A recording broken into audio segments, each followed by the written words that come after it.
name is Theo. I'm one of the members of the Black Manosphere. I created this class and this system in order to help Black men enter into cloud.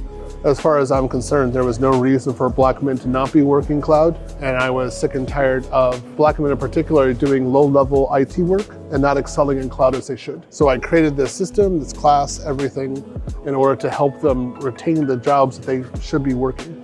So there's a lot of points here that I want to be able to say the truth about, not to be on YouTube. I don't want that to be essentially associated with me, and that I want other people to talk freely.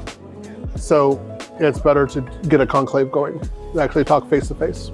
In this group, we're working with a lot of guys who have the same kind of mentality, which is they see a vision, they have a point they want to attain, and they're willing to accept failure and work with other people to attain it.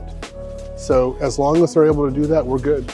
So I'm glad these guys came out here. I'm glad I have the help that I do, and I'm glad I'm able to help raise up a community of Black men. That's it. One of the biggest critics that I had when I started this process, he was saying that you can do all of this online. You don't need to have a conclave. You don't need to have anything. All you need to do is follow the instructions. And I said, yeah, that's actually correct. You can just follow the instructions. But it's amazing how many people are successful if they work together in a group or they have a mentor doing it.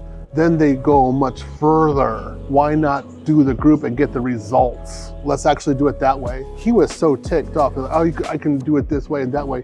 That guy is still making under $100,000 a year. I have over 50 guys who are making at least an additional $100,000 a year each. So the differences are vast. I got a guy making $550. I got another making $500. I got two guys just over $400,000. These guys keep on making the money.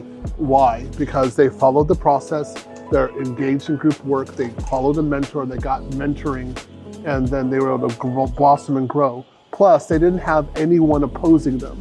Nobody was saying, you're a Black guy, you can't do shit, you're worthless or anything like that. Plus, in my group, you can't use the N-word. You can't use FUD, fear, uncertainty, and doubt, nothing. You have to be supportive of each other, and you have to embrace failure and also embrace successes. And this gets the group functional and working. A lot of guys don't do that. All it is get people together and then shit on Black men in particular, and I don't do that. Guys who are flexible, they have a goal, but they lack ego. They can say, I'm wrong, like, can you help me? They're about achieving a goal. Those guys do very, very, very well. If you're resistant to change, you only want to do one thing in one way, yeah, you're not gonna make it. It's not gonna work. Also, if you can't ask for help, the island guys, no, man. There's guys who want to work on an island without a group, and I say to them, man, it's not gonna work. It's just not gonna work. So I pull them in and say, you stop that shit, go work with other people. So I was doing that today. I saw people working by themselves. Like, get over there. What is your problem? Like, you need to be with other people. This is why you're here. You're not by yourself, right? It's okay to work with others. When you don't work with other people, you just suffer.